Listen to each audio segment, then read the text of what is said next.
I'm Mark Simpson, and welcome to the first episode of Twitch Talk. I'm the organizer of the Bewitched Fan Fare events, and I'm also the admin of the Bewitched Fan Fare group and pages on Facebook. I've also been a huge Bewitched fan ever since I was about 6 years old. So now, let's introduce my co-hosts, David Pierce and Adam Michael James. Thank you, Mark. I'm David Pierce, and I'm the author of the Bewitched History Book. I'm also the admin for the Facebook page that's devoted to the book, where I celebrate the 50th anniversary of each episode and also the birthdays of every cast member that I could find. And I've been a fan of Bewitched my whole life, and I'm excited to be here. I'm Adam Michael James, and Samantha first cast her spell on me when I was 8 years old, which led me to write the ultimate linear guide, The Bewitched Continuum, and also my imagined series finale, I, Samantha, Take This Mortal, Darren. Please feel free to call me Mike.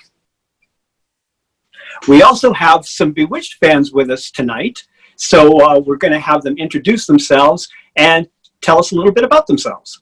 So let's start with Anna. Hi, my name's Anna Bergman. I live in California.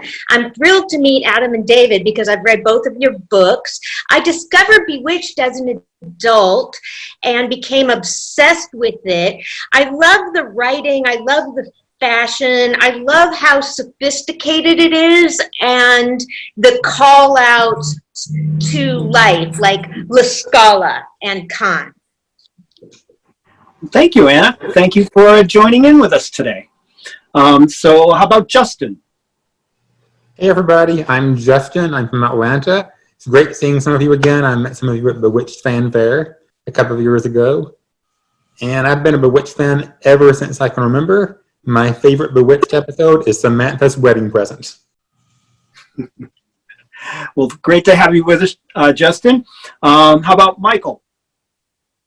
Hi, my name's Michael. I grew up in Iowa, and as a child I loved Bewitched because I imagined what it would be like to work in advertising like Darren did and to be able to do something creative every week, something completely different. Although, of course, as we know in real life, it isn't the advertising company that actually is creating the products for the client, but it looked like he got to do that every week, depending on which spell went awry with Samantha. I since moved to New York City, where I now work as a director of photo assignment covering celebrity red carpet. But I'm a huge fan of television and film, and I think it's rare to have a television show that we loved as a child that stands up as an adult. And things like Gilligan's Island or the Brady Bunch, I always have a nostalgic love for, but I can't really stand rewatching those episodes. Whereas Bewitched seems utterly timeless. I mean, the sense of humor was very sophisticated and urbane, but I think unlike a lot of comedies where the husband and wife hate each other, I think in Bewitched I felt a true love and affection between the husband and wife. It obviously made history as the first TV show that depicted a husband and wife sleeping in the same bed. And I think that, you know, Elizabeth Montgomery really brought her personality to bear on the character in such a way that just became a timeless icon. So I think similar to Mary Tyler Moore in the 70s, Bewitched and Elizabeth is my female icon of the 60s television. Awesome. Well, great to have you, Michael. June? Well, hi, my name is June. I'm from Seattle, Washington. And I think Bewitched was a wonderful way for me to kind of escape as a child. But the bad thing about it was every time I tried to twitch my nose, I couldn't get my room clean. But I loved it. Great. Well, thanks for joining in, June. And Eru? Hi everyone, my name is Eru. I live in California, Los Angeles, but I'm originally from Tokyo, Japan. And we Japanese love Bewitched. I started to watch Bewitched when I was 8 years old. Basically, my mom ordered me to watch Bewitched, and that was my daily routine and chore as a child. I'm so glad that you're here, Eru. Ross? I'm Ross from Tacoma, Washington. also known as the Bewitched artist. I've loved Bewitched ever since I was a little kid. In fact, my mom used to ground me from watching Bewitched, and I was so afraid I was going to miss an episode, not knowing that that time it was already in reruns. Am I the only one here who remembers watching it like in the original run? No, not quite. Joey? Hi, Joseph Alamo in Burbank. I don't remember exactly when I started watching it or caught my attention. I was always told like I learned how to tell time by when I Love Lucy was on. We had an old Blondie TV, it's like they had in the show. But Bewitched has always been my second favorite. It's hard to pick a favorite, but if I had to pick one, Lucy's always first, but Bewitched is a very, very close second. Finally, David McCann. Hello everyone, I'm David McCann from the White Cliffs of Dover in the United Kingdom. I was spellbound by Witch as a child on the UK reruns, probably the second lot of reruns. I used to come home from school and my gran would tape them, and we had this old VHS tape recorder that was a bit wonky, so to watch them you had to bang the video to get them to the tracking to adjust to see them. And I always thought that the whole series was in black and white because we always had a black and white TV. It was only when I grew up that I realised that some of the episodes were actually in colour. Glad everybody's here. And we selected today's episode because it's very timely with our current situation. What do you do when you can't get out of the house? Today we're going to be discussing episode 195 from season 6, Okay, Who's the Wise Witch? Okay, now this is one of my favorite episodes from the entire series, and I'm going to start off by reading the official Screen Gems episode description. Now, these were written from first drafts of a script and often include scenes that have been cut, either for time or for some other reason, and sometimes even a character name might be changed in later revisions, and sometimes that's why if you're watching like the ending credits and some of the character names are different from what you saw in or from what they were in the episode, that's why, because that stuff was all done prior to them actually filming and then, you know, revising the scripts as they were going along. So that explains some of that. But this description seems to be pretty accurate. Again, this is Okay, Who's the Wise Witch? It's episode number 195 and the 25th episode of the 6th season. It was written by Richard Baer, and he wrote a total of 23 episodes throughout the entire 8-season run, including my favorite episode, Serena Stops the Show. And it was directed by Richard Michaels. And perhaps David can fill us in on a little bit of the broadcast history. Production was completed on this episode on January 22nd, 1970, and it was originally broadcast on ABC Television Network on Thursday, March 12th, 1970 at 8:30 p.m. Eastern and Pacific. And it's believed that the sponsor was Lever Brothers, but which specific product like Clairol or Ban is not clear. And this episode was not rerun during the summer reruns of 1970. So here is the official Screen Gems episode description. Darren is working on an ad campaign for a housing development using a scale model of the sample home for reference. When he and Samantha pick up the model to carry it out to the car, they find that they are locked in the house. Doors and windows refuse to budge. Darren cannot even break a window, and when Samantha tries to pop Darren out of the house, she cannot. Having all the earmarks of a spell, they call on Endora, who swears on her witch's honor that she did not cast the spell. When Endora tries to leave, she finds she too is trapped. At this point, Larry telephones inquiring as to why Darren is not at the office for the important meeting with the clients. Samantha tells him that the doctor is in with Darren and they're not sure what is wrong with him. Next, they call on Esmeralda, thinking that the spell might be one of hers. She arrives and tells him that she did not cast the spell. Esmeralda is dismayed to find that she cannot leave, as she has a date with someone on whom she's had her eye for 75 years. Larry Tate, getting no satisfaction from the vague answers to his phone calls, appears at the door, but Samantha tells him they are quarantined and he will have to wait for the lab report to come back before he can retrieve the model house or Darren. Finally, in desperation, Dr. Bombay is called. His diagnosis of the situation is a vapor lock caused by the curtailment of Samantha's use of witchcraft. There is a cure, but it must be performed on the outside of the vapor-locked house.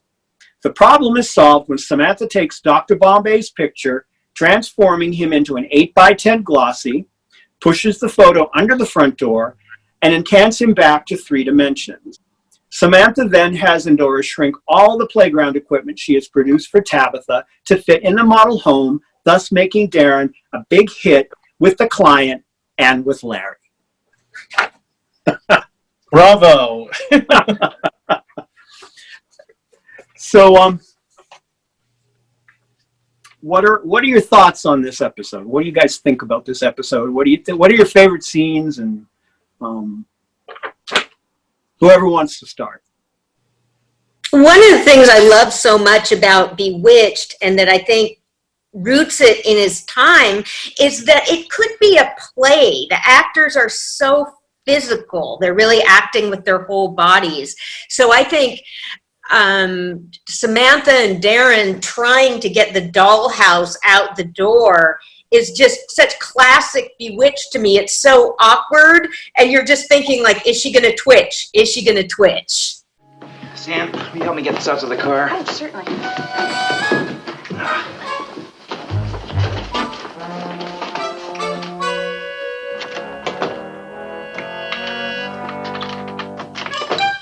It's stuck. No, let me try it.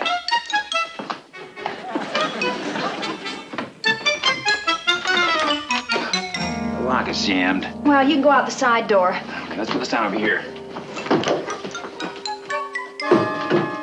Well, I think one of the funniest conversations in any episode of the whole series happens in this one, and it's between Endora, Darren, and Dr. Bombay after he pops in and diagnoses the house, and especially when Samantha tells him what's wrong, and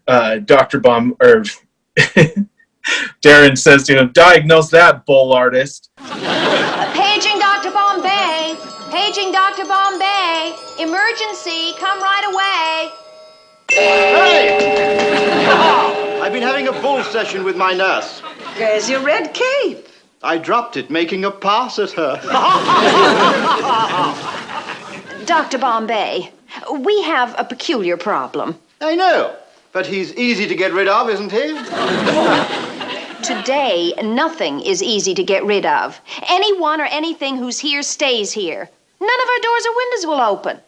Diagnose that, bull artist. The diagnosis, big mouth, and others, is elementary. It's a vapor lock. I thought that only happened to automobiles.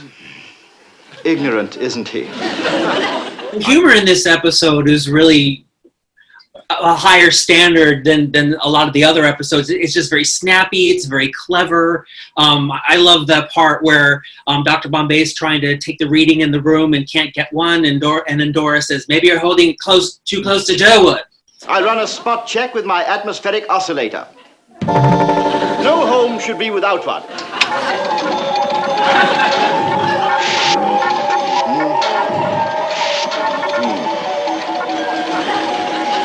Aha! Just as I suspected, 80/60.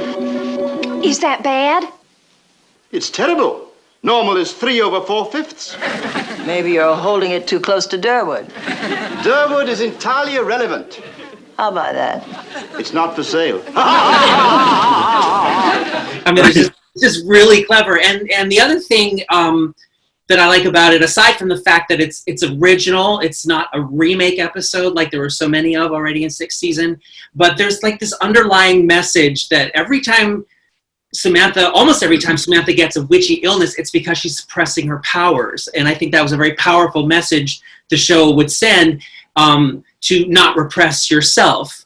And adding the whole witchy thing about Samantha not distributing her metaphysical particles, causing a problem, I thought that was really an excellent twist. Twitch Talk. We'll be back in a moment. Gentlemen, people love classic TV. And what's more classic than Bewitched? But in the 60s, audiences didn't demand the same level of continuity that we expect today. So how to make sense of 8 seasons of Bewitched? The Bewitched Continuum, the only book to compare and contrast all 254 episodes, along with witch illnesses, top 10s, and more. It's the ultimate linear guide. And the slogan? The Bewitched Continuum. Come feel the magic. Now available on Amazon.com. Now, back to Twitch Talk. One thing I was going to say was that this was definitely an original idea, which as we got further and further into the series, became kind of less and less of a thing, it got to be, where almost every week it was, and Dora puts a spell on Darren, and, it takes a while, and then Samantha figures out what's going on and gets her to reverse the spell. I mean, that got to be, the thing, more and more. So yeah, this was just a really original idea. I think that's part of the reason why I've always really loved this episode. And another thing, this is one of the very rare episodes where everything takes place in the Stevens house. Yeah. There are no other outside sets, no Darren's office, nothing. And everybody in the episode is basically kind of a regular cast member. I mean, Dr. Bombay was not on every week, but, he and Esmeralda, were basically, I consider them to be kind of regular cast members. So there were no, there were no clients. There was nobody in this episode that, was just like a kind of like a guest star or whatever. So Right. that was kind of unusual for the episode. And I love the when he says, to transform him into a photograph. And I just love that whole scene where she, takes the picture and that's one of the great lines when Darren picks up the photograph and Samantha's like, how did it turn out? And he goes, terrible, looks just like him. Dr. Bombay, now that you know the cause, do you have a cure? I can answer your question in 3 parts. A, I can cure it with a simple incantation. B, I can't cure it, because the incantation must be done from the outside, and I can't get there because we are vapor-locked. And C, because I'm anxious to get back to my nurse, I have an idea that will allow you to slide me under the door. Aren't you a little bulky for that? You merely transfer me to a flat surface, such as a photograph, and slide me under the door. And then I can redimensionalize you. Precisely. Why didn't I think of that? Go ahead, Samantha. Photograph me. Oh, just a second. This is my best side. Say cheese. Cheese.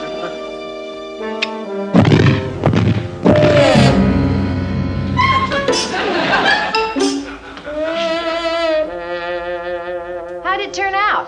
Horrible. Looks just like him. And that's not an 8x10 photo either. That's got to be at least, 16x20? I mean, that was a huge photo. But I just love that whole scene where, the way she takes it and pushes it under the door, and then, and if you look like you see the photo come from under the door, and then they cut back inside and Samantha does the incantation. And I don't know if it's just because the DVDs are, they've remastered them and they're just so clear. But when it cuts back to the photo, if you look, you can see the little wire going that. under the photo for when it catches fire. When they light the photo, it catches fire, and then there's the smoke. But when it cuts back, you can actually see that little wire laying there on the front porch.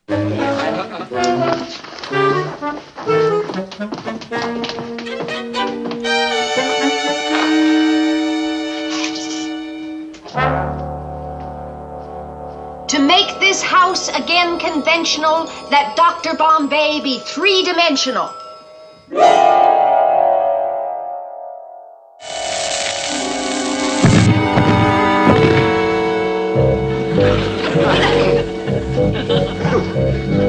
Heed my solution to air pollution.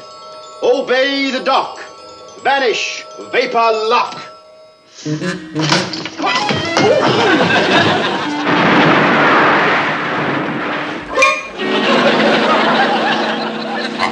There went a great doctor.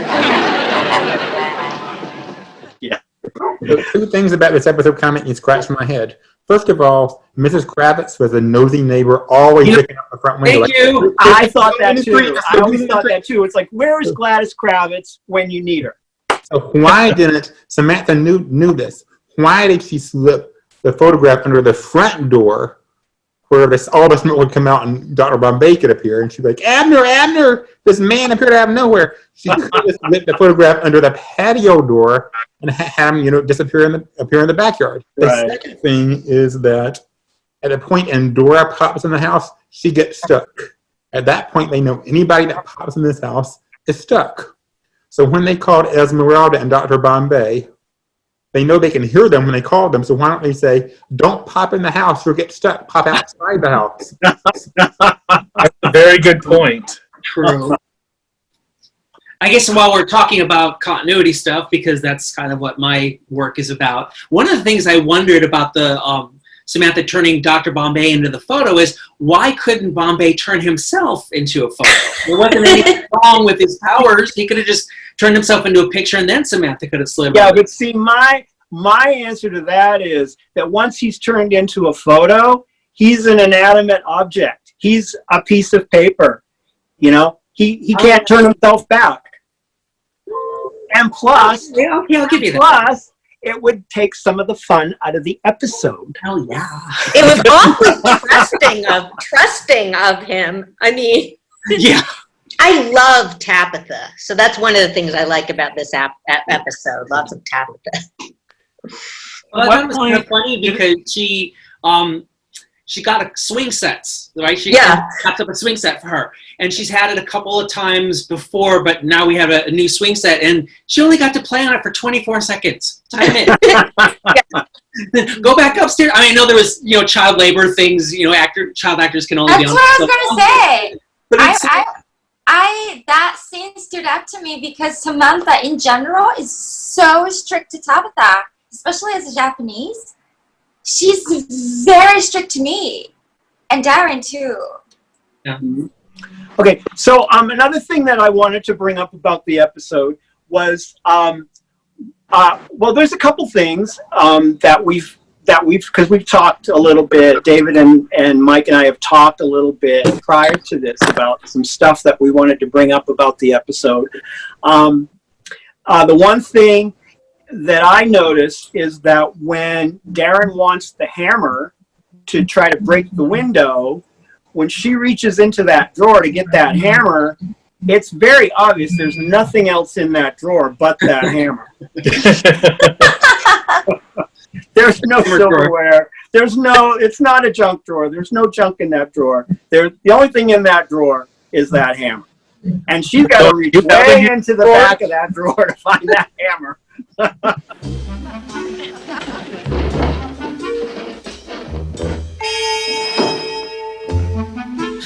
And I was like, that poor cookie jar, because Samantha just shattered it 2 episodes before and just hit again. Right. But also, if you look, when he throws that hammer, and it breaks the cookie jar. they cut away, and then when she puts it back together and they cut back, look at the position of the hammer. It's in a different spot than it was when it broke the cookie jar. Oh no. It's because when it breaks the cookie jar, it's like laying in the middle of the cookies and the smashed cookie jar. But when she puts it back together, it's more, off to like close, like out of the mess, so that when they run the film backwards to put it back together, the cookie jar, the hammer's not in the middle of it. You know what I'm saying? Yeah. I noticed things like that. Sam, this is ridiculous. Well, at least you proved there's nothing wrong with the hammer.